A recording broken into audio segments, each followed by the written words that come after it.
حاضرین مجلس، بات ہماری چل رہی تھی جنگ بدر کے بعد کے مسائل۔ جنگ بدر کے بعد مدینے میں رہنے والے 3 قبائل جو یہودیوں کے تھے وہ سخت حسد میں جلنے لگے، اور مدینے میں جو اوس اور خزرج کا جو 2 بڑے قبیلے تھے وہ بھی سخت جو ہے جلنے لگے۔ ان مدینے والوں میں اب دھیرے دھیرے نفاق شروع ہو جاتا ہے، یعنی جو لوگ دکھاوے کے لیے اسلام قبول کیے تھے، دکھاوے کے لیے مسلمان بنے تھے، وہ جنگ بدر کے بعد انہوں نے جو نقصان دیکھا کفار مکہ کا، تو ان کا حسد دن بدن تیزی سے بڑھنے لگا۔ اور جب جنگ بدر میں ناکامی کو اور ذلت کو، رسوائی کو مکے والوں نے دیکھا تو وہ بھی انتہائی غضبناک حالت میں تھے، کیونکہ ان کا بڑا سردار ابو جہل اسی میں مارا گیا، ان کا بہت بڑا نیتا عتبہ اسی میں مارا گیا، ان کا بہت بڑا سردار شیبہ اسی میں مارا گیا۔ الغرض مکے والوں کے بڑے بڑے سردار اس میں ہلاک ہو گئے، جبکہ اللہ کے رسول صلی اللہ علیہ وسلم نے بدر کے میدان میں کھڑے ہو کر لوگوں سے کہا تھا کہ لوگوں، مکہ نے تمہارے سامنے اپنے دل کے کلیجے کے ٹکڑوں کو لا کر ڈالا ہے، یعنی جو لوگ بدر میں مارے گئے ان کے بارے میں اللہ کے رسول نے کہا یہ مکہ والوں کے کلیجے کے ٹکڑے ہیں۔ یعنی کلیجے کا ٹکڑا انتہائی محبوب جو چیز ہوتی ہے اس کے لیے استعمال ہوتا ہے۔ کلیجے کا ٹکڑا بچے کے لیے، کلیجے کا ٹکڑا اپنے بھائی کے لیے۔ الغرض ہم جس سے بہت زیادہ شدت کے ساتھ محبت کرتے ہیں اس کو ہم کلیجے کا ٹکڑا کہتے ہیں۔ تو جو لوگ بدر میں مارے گئے ان کے بارے میں اللہ کا رسول نے کہا کہ یہ مکہ والوں کے کلیجے کے ٹکڑے ہیں، اتنے محبوب ہیں مکہ والوں میں، اتنے پیارے ہیں مکہ والوں میں۔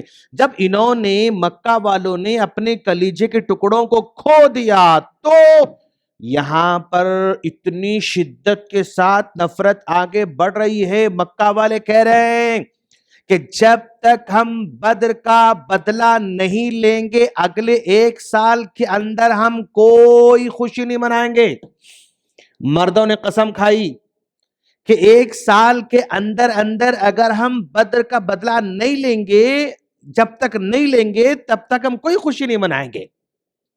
عورتوں نے قسم کھایا اور یہ کہا جب تک ہم اپنے مردوں کا بدلہ بدر کا 1 سال کے اندر جب تک نہیں لیں گے تب تک ہم اپنے زیورات نہیں پہنیں گے۔ عورتوں نے زیورات نکال کے رکھ دیے، کہا بدلہ لیں گے تو زیورات پہنیں گے، بدلہ نہیں لیں گے تو زیورات نہیں پہنیں گے۔ مطلب اتنی بڑی شدت کے ساتھ وہ نفرت کرنا شروع کیا۔ اور پھر مکہ میں سے لوگ چھپ کر مدینے میں آ رہے ہیں، مدینے میں آ کر قبیلے یہودیوں سے ملاقات کر رہے ہیں اور ان سے کہہ رہے ہیں کہ دیکھو ایک دن آنے والا ہے، ہم محمد پر حملہ کرنے والے ہیں، تب تم لوگ بنو قریظہ کے لوگ تم لوگ ساتھ دینا، بنو قینقاع تم لوگ ساتھ دینا، بنو نذیر تم لوگ ساتھ دینا، اوس والو تم لوگ ساتھ دینا، خزرج والو تم لوگ ساتھ دینا۔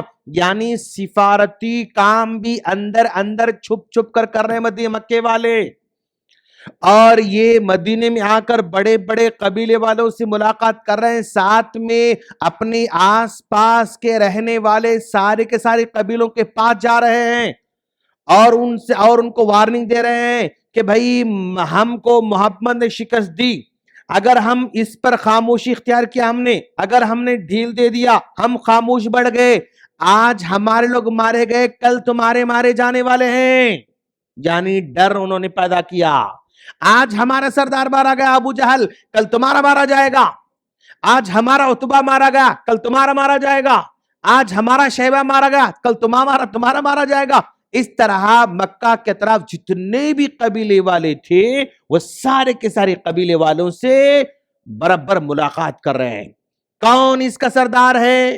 اس مہم کو لیڈ کرنے والے ابو سفیان ہیں، جو کبھی اسلام قبول نہیں کیے، بعد میں اسلام قبول کرنے والے ہیں، اور یہ ابو سفیان سردار بن کر پورے جنگی مہم تیار کر رہے ہیں۔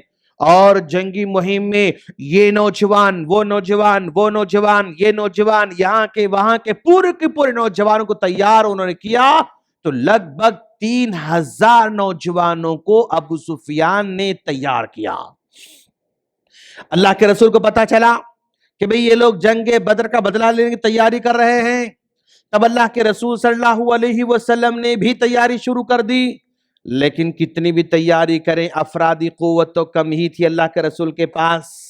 ابھی بھی جنگ بدر ہوئی، اس میں صرف 313 تھے، اور ایک سال کے اندر اندر اور لوگ کہاں بڑھیں گے؟ کتنے اور لوگ بڑھ سکتے ہیں؟ سمجھے آپ، اللہ کے رسول نے تیاری کی تو بڑی مشکل سے 1000 لوگ تیار ہو رہے ہیں، صرف 1000 تیار ہو رہے ہیں، اور یہاں پر 3000 لوگ تیار ہوئے۔ کمانڈر ابو سفیان، 200 گھوڑے ان کے پاس ہیں، 300 اونٹ ان کے پاس ہیں، اور ہر آدمی کے پاس مطلب تلوار ہے، ہر آدمی کے پاس جنگ میں لڑنے کا پورا ساز و سامان ان کے پاس ہے۔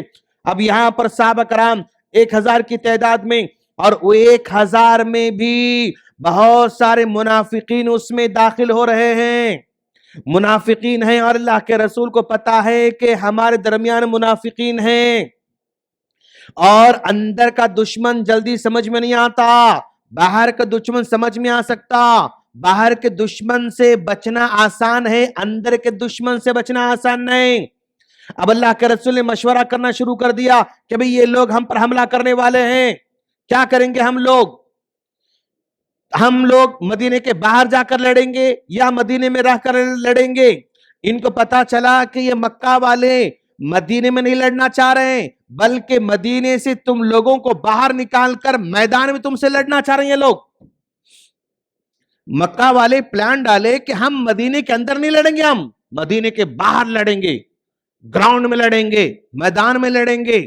اس طرح یہاں پر جو ہے مکہ والے کو پتا چلا کہ نہیں، یہ شہر میں حملہ نہیں کرنا چاہ رہے ہیں، شہر کے باہر ہم کو دعوت دے رہے ہیں، یہاں پر آؤ ہم مقابلہ کریں گے، شدت کے ساتھ اور جوش کے ساتھ، ولولے کے ساتھ۔ کیوں؟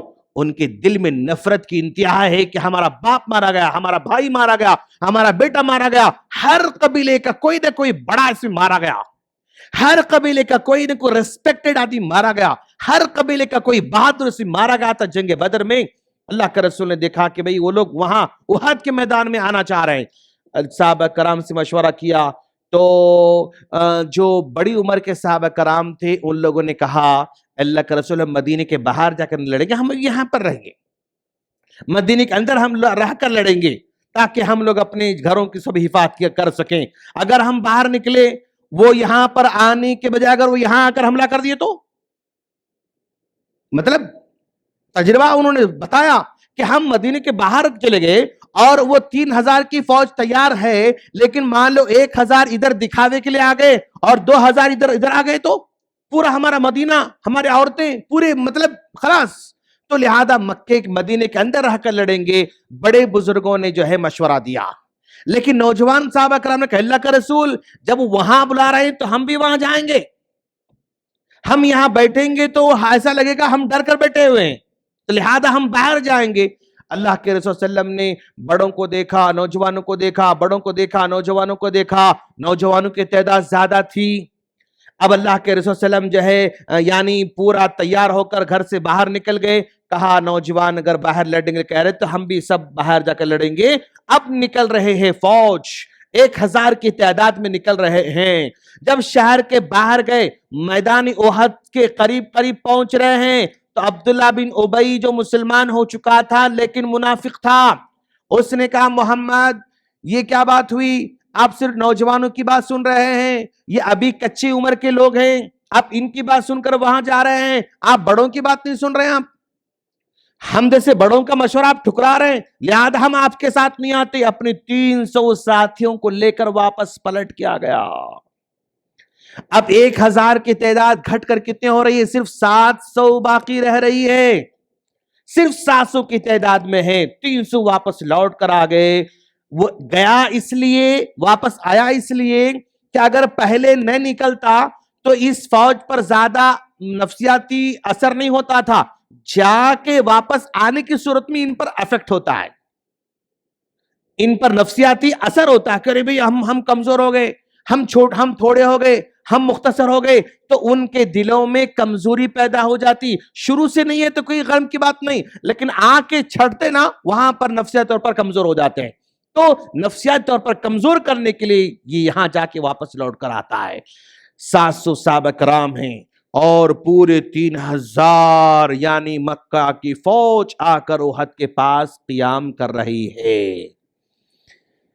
اب دیکھنا ہے کہ اللہ کے رسول کیا پلان بنا رہے ہیں اور کفار کیا پلان کے ساتھ آئے ہوئے ہیں، کیسی آگے جو ہے یعنی مدبھیڑ ہونے والی ہے. ہم انشاءاللہ کل کے درس میں بولیں گے انشاءاللہ. اللہ سے دعا ہے اللہ ہم تمام کو پیارے نبی صلی اللہ علیہ وسلم کی سیرت کو سمجھنے کی توفیق فرمائیں. آمین. السلام علیکم ورحمۃ اللہ وبرکاتہ.